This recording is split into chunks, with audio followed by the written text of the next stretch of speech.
देखती आंखों सुनते कानों को अस्सलामु अलैकुम। ऑफिशियल खबर में खुश आमदीद। आज हम आपको बताएंगे ऐसे इंसान के मुतालिक जिसके पास इतनी दौलत थी कि वो मिलियंस ऑफ डॉलर्स को आग लगाने से भी नहीं घबराता था। वो अपनी दौलत को आग क्यों लगाता था, ये तो हम आपको आगे चलकर इस वीडियो में बताएंगे। लेकिन इससे पहले आपको इस इंसान के बारे में बताते हैं वो कौन था, इतना अमीर कैसे हो गया और आज वो किस हाल में है। इससे पहले अगर आप हमारे चैनल पर नए हैं तो ऑफिशियल खबर को सब्सक्राइब करें और बेल बटन को दबाएं ताकि आने वाली तमाम नई वीडियोस का नोटिफिकेशन आप तक पहुंच सके। जी तो नाजरीन, हम बात कर रहे हैं पेब्लो एस्कोबार की। पेब्लो एस्कोबार कोलंबिया में पैदा हुआ।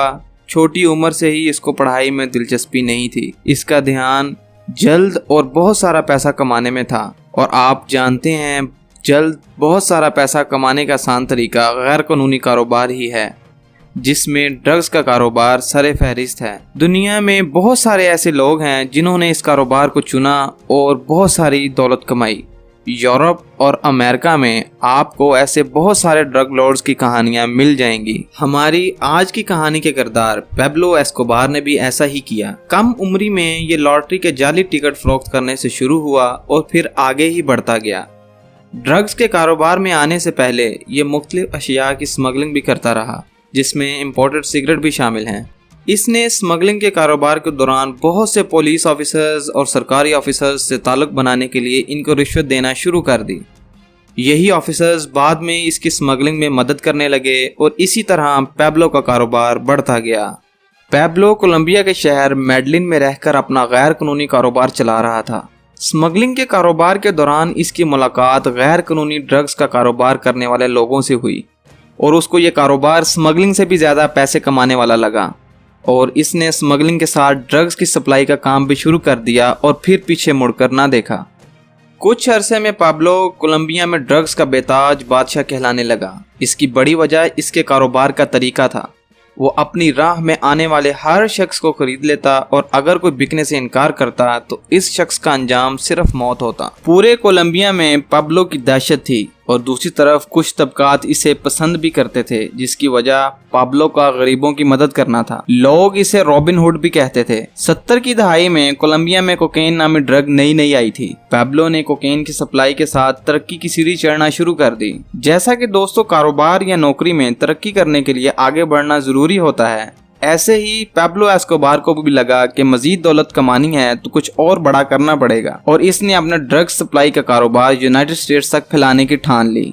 इस वक्त गैर कानूनी ड्रग्स की यूनाइटेड स्टेट्स से बड़ी कोई मार्केट नहीं थी। सन 1975 में पेब्लो ने कोलंबिया से पनामा के जरिए अपना कोकेन रैकेट बना लिया था।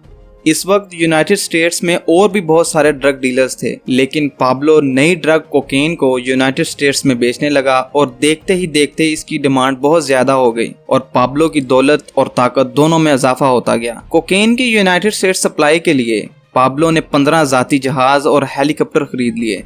जैसे जैसे पेब्लो अपना कारोबार वसी करता गया, ये कोलंबियन हुकूमत की नज़र में आता गया। सन 1976 में उसको 18 किलो कोकेन के साथ गिरफ्तार कर लिया गया। इस पर कोलंबियन अदालत में मुकदमा चलाया गया। इसने मुकदमे के जज को खरीदने की कोशिश की लेकिन कामयाब ना हो सका, तो उसने उन तमाम पुलिस ऑफिसर्स जिन्होंने इसे गिरफ्तार किया था उनको एक एक करके कत्ल करवा दिया। तो उसके खिलाफ अदालत में गवाही देने वाला कोई ऑफिसर ना बचा और इस तरह इस पर वो केस ना चल सका। इसके बाद पेब्लो ने पीरो नामी जगह पर अपना एक ड्रग कार्टेल बनाया। इसका नाम मेडलिन कार्टेल रखा। पेब्लो ने अपने पार्टनर्स के साथ मिलकर बहामस में एक जजीरा खरीद लिया ताकि यूनाइटेड स्टेट्स तक कोकेन की सप्लाई को आसान बनाया जा सके। अब पेब्लो कोकेन खरीदता और इसको अपने लेबोरेटरीज में तैयार करके यूनाइटेड स्टेट्स तक सप्लाई करता और ये सप्लाई इसके अपने हवाई जहाजों से होती। एक ट्रिप में 14 किलोग्राम कोकेन हवाई जहाज के टायरों में छुपाकर भेजी जाती और वापसी पर जहाज तकरीबन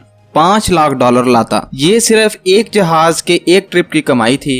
ऐसे कई हवाई जहाज हफ्ते में कई ट्रिप करते और आप खुद ही अंदाजा लगा सकते हैं कि पेब्लो कितने पैसे कमा रहा था। पेब्लो का बिजनेस इतना वसी हो चुका था कि पूरी दुनिया के 80% कोकेन कारोबार पर पेब्लो का होल्ड था। पेब्लो का मेडलिन कार्टेल एक दिन में $70 मिलियन का कारोबार करता था। कहा जाता है कि मैडलिन कार्टर हर महीने $5000 के सिर्फ नोटों को लगाने वाले रबर बैंड खरीदता था। बेपनाह दौलत कमाने के बाद पाब्लो को अपनी ताकत बढ़ाने के लिए सियासत में आने का शौक हुआ। अपने असलो रसूख को इस्तेमाल करते हुए वो कोलंबिया की सेनेट का मेंबर मुंतखब हो गया। लेकिन दोस्तों, ताकत का नशा सबसे बड़ा नशा कहलाता है और इस नशे की लत पाब्लो को लग चुकी थी। अब इसके दिमाग में एक ही धुन सवार थी और वो थी कोलंबिया का सदर बनना। गरीबों की मदद करने की वजह से वो लोगों में काफी मशहूर तो था ही, साथ ही 70 की दहाई में अपनी $3 बिलियन वर्थ के साथ फोर्ब्स की टॉप बिलियनियर लिस्ट में भी आ गया। जब कोई तेजी से तरक्की करता है और बेपनाह दौलत का मालिक बन जाता है, चाहे वो कानूनी कारोबार से हो या गैर कानूनी कारोबार से, दौलत कमाने के इस सफर में इसके बहुत सारे दोस्तों के साथ दुश्मन भी बन जाते हैं। यही पाब्लो एस्कोबार के साथ भी हुआ। सियासत में आते ही मुख्तलिफ हलकों में इसकी मुखालफत बढ़ना शुरू हो गई और इसके खिलाफ मुजाहरे शुरू हो गए। बिलाखिर उसे सेनेट से इस्तीफा देना पड़ा। दूसरी तरफ पूरी दुनिया कोकेन की लपेट में आ चुकी थी और हर साल हजारों लोग कोकेन की नशा करने की वजह से मरने लगे।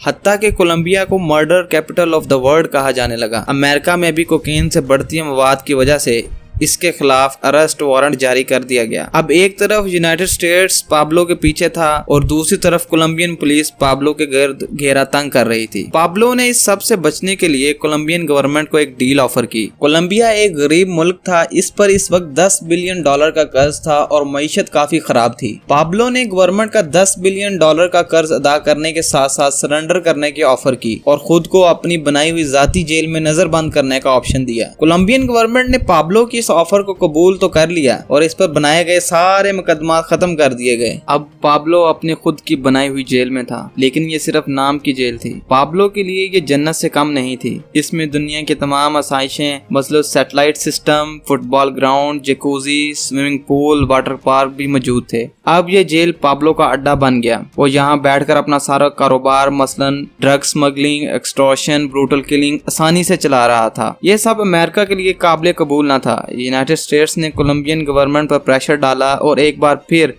पाब्लो का अरेस्ट वारंट जारी हो गया। इस बार कोलंबियन पुलिस के साथ यूनाइटेड स्टेट्स की ड्रग इन्फोर्समेंट अथॉरिटी DEA भी पाब्लो को गिरफ्तार करने इसकी जाती जेल पहुंची, लेकिन पाब्लो अपनी फैमिली और साथियों के साथ जंगल में फरार होने में कामयाब हो गया। इसी फरार के दौरान एक रात पाब्लो की बेटी को शदीद सर्दी लगी और घर में आग जलाने को लकड़ियां ना थीं। ऐसे माहौल में बाहर जाना भी मुनासिब ना था। पाब्लो ने $2 मिलियन आग लगाकर इसकी गरमाइश अपनी बेटी को पहुंचाई। 7 माह तक पाब्लो पुलिस से बचने में कामयाब रहा, लेकिन बेपनाह दौलत और ताकत भी इसे इस अंजाम से बचा न सकी जो हर कातिल, जालिम और गैर कानूनी कारोबार करने वाले का होता है। और पाब्लो का अंजाम भी ऐसा ही हुआ। 2 दिसंबर 1993 को कोलंबियन पुलिस और अमेरिकन DEA फोर्स ने इसे हलाक कर दिया। नाजरीन, ये थी आज की वीडियो। अगर वीडियो अच्छी लगे तो इसे लाइक और शेयर लाजमी करें और कमेंट बॉक्स में अपनी राय का इजहार करें।